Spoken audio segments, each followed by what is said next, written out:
ඇමරිකානු මූල්‍යකරුවෙකු වූ ජෙෆ්රි එප්ස්ටයින්ගේ නඩුගොනු සහ මෑතකදී ප්‍රසිද්ධියට පත් වූ තොරතුරු පිළිබඳ විස්තර තමයි මම අද ඔයගලන්ට ගෙනාවේ. ජෙෆ්රි එප්ස්ටන් යනු කවුද?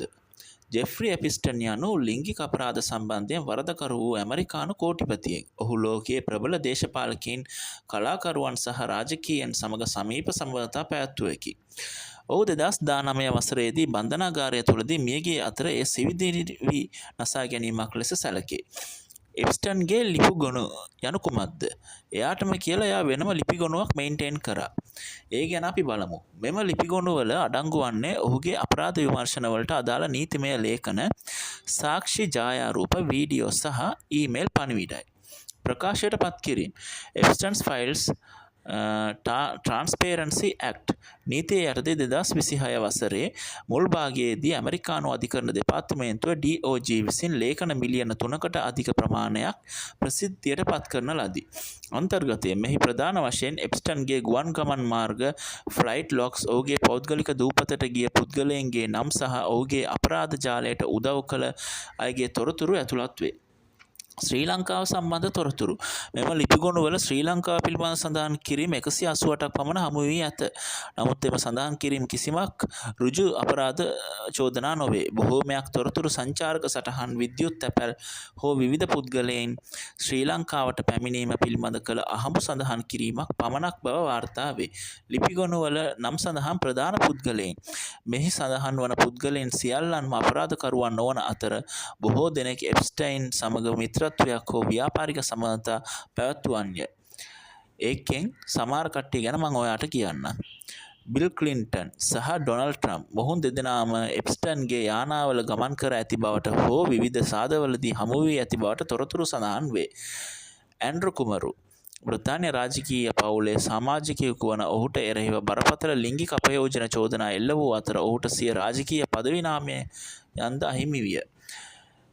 ගිස්ලේන් මැක්ස්වෙල් එප්ස්ටන්ගේ සමීතම සහකාරිය වූ ඇය බාලවයස්කාර දැරියන් මෙම ජාලයට සම්බන්ධ කර ගැනීම පිළිබඳ වරදකරු වී වසර 20ක සිරදඬුවමක් විඳිමින් සිටී. ලිපිගොනුවලින් හෙළි වූ වැදගත් කරුණු. කළු සල්ලි සහ බ්ලැක්මේල්. එප්ස්ටන් බලවත් පුද්ගලයන්ගේ රහස්‍ය තොරතුරු සහ වීඩියෝ ලබාගෙන ඔවුන්ව බ්ලැක්මේල් කර ඇති බවට සැක කෙරේ. අපයෝජන ජාලය. බින්දි තියෙන 1200කට අධික පිරිසක් හඳුනාගෙන ඇති අතර ඔවුන්ගේ වැඩි පිරිසක් බාලවයස්කාර දැරියන් වේ.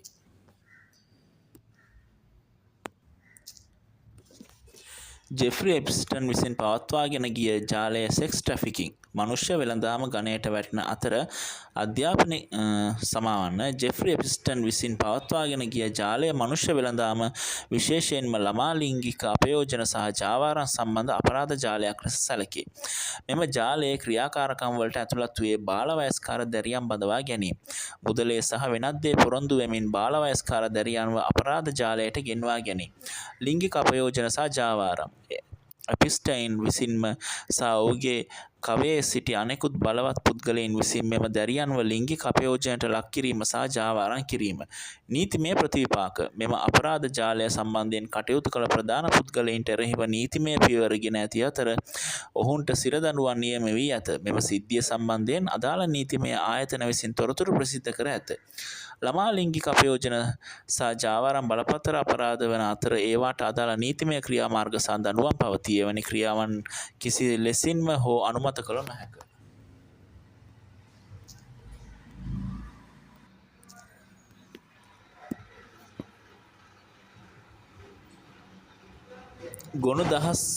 ගොනු දහස් ගණනකින් සමන්විත මෙම එප්ස්ටන් ලිපි ගොනුවල ඇති සුවිශේෂ සහ වඩාත් කතාබහට ලක් වූ කරුණු පාත සරල පරිදි මම ඔයගලන්ට කියන්නම්.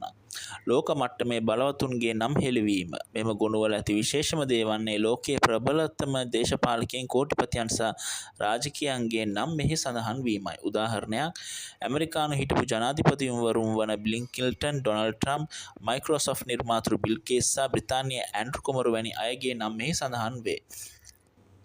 නම සඳහන් වූ පමණක් ඔවුන් වැරදිකරුවන් නොවන අතර බොහෝ නම් ඇතුළත් වී ඇත්තේ සාක්ෂිකරුවන් හෝ එප්ස්ටන් සමග ඇසුරු කළ අය ලෙසයි. BBC සිංහල පුවත් සේවය මගින් මේ පිළිබඳ විස්තර වාර්තා කර ඇත. ලෝලිටා එක්ස්ප්‍රස් ගුවන් ගමන් වාර්තාව එප්ස්ටන්ට අයත් පෞද්ගලික ජෙට් යානයේ ගමන් කළ පුද්ගලයන්ගේ ලෑස්තුව මෙහි අඩංගු වේ. මෙම යානය භාවිතා කර ඇත්තේ ප්‍රභූවරුන්ව එප්ස්ටන්ස්ගේ පෞද්ගලික දූපතක් වන ලිටල් එස්.ටී. ජේම්ස් වෙත රැගෙන යාමටයි. මෙම දූපතයේදී ලිංගික අපරාධ සිදු වූ බවට සාක්ෂි හමු වී ඇත. වින්දිතයන්ගේ කම්පිත සාක්ෂි ලිපිගොනුවල ඇති වඩාත්ම සංවේදී කොටස වන්නේ වින්දිත දැරියන් ලබා දුන් සාක්ෂි වේ. ඔවුන්ව සම්භාවනය සඳහා යයි රවටාගෙන වෙත් ලිංගික අපයෝජනයට ලක් කළ ආකාරය සහ වෙනත් බලවතුන් වෙත ඔවුන්ව යොමු කළ ආකාරය පිළිබඳ විස්තර මෙහි අඩංගු වේ. ද ගාඩියන් පුවත්පතේ මේ පිළිබඳ නිල වාර්තා පළ කර ඇත. ශ්‍රී ලංකාව සම්බන්ධයෙන් ඇති සුවිශේෂ තොරතුරු මේ විශේෂ වන්නේ ඇමරිකානු ලිපිගොනුවක් ශ්‍රී ලංකාව මෙතරම් වාර ගණනක් සඳහන් වීමයි. නමුත් මෑතකදී හෙළි තොරතුරු වලට අනුව මේවායින් බොහෝමයක් 2004 සුනාමි සහන සේවා හෝ සංචාරක තොරතුරු වලට අදාළ සටහන් මිස ඍජු ලිංගික අපරාධ සම්බන්ධ තොරතුරු නොවන බව නිවුස් ෆස්ට් වාර්තා කරයි. නීතියට හසු නොවී සිටි ආකාරය එප්ස්ටන් වසර ගණනක් පුරා පොලිසියෙන් සහ නීතියෙන් බේරී සිටීමට තමාගේ මුදල් සහ බලවත් මිතුරන් භාවිතා කළ ආකාරය පිළිබඳ රහස්‍ය තොරතුරු මෙම ලිපිගොනුවකින් අනාවරණය විය.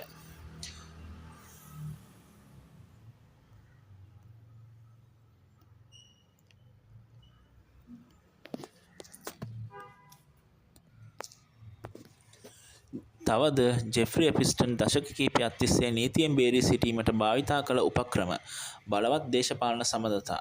එප්ස්ටන් ඇමරිකාවේ ප්‍රධාන පක්ෂ දෙකේම ප්‍රජාතන්ත්‍රවාදී සහ රීපබ්ලිකන්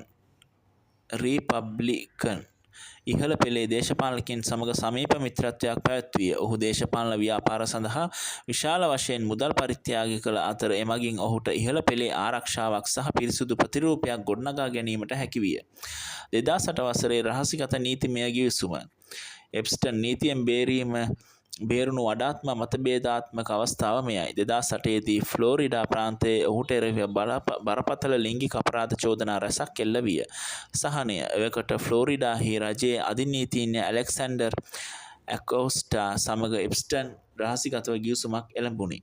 ප්‍රතිඵලය ජීවිතාන්තය දක්වා සිරදඬුවම් ලැබිය හැකි වරදකට ඔහුට ලැබුණේ මාස 13ක ඉතා කෙටි සිර දඬුවමක් පමණි. එම කාලයේදීත් ඔහුට සතියකට දින 6ක් දිනකට පැය 12ක් බැගින් සිරකෙව්ඩුවෙන් පිටතට ගොස් ඔහුගේ පෞද්ගලික කාර්යයන් වැඩ කිරීමට අවසර ලැබුණි. මෙම ගිවිසුම මගින් ඔහුගේ අනෙකුත් සගයන්ට නඩු පැවරීමද වළක්වා තිබුණි.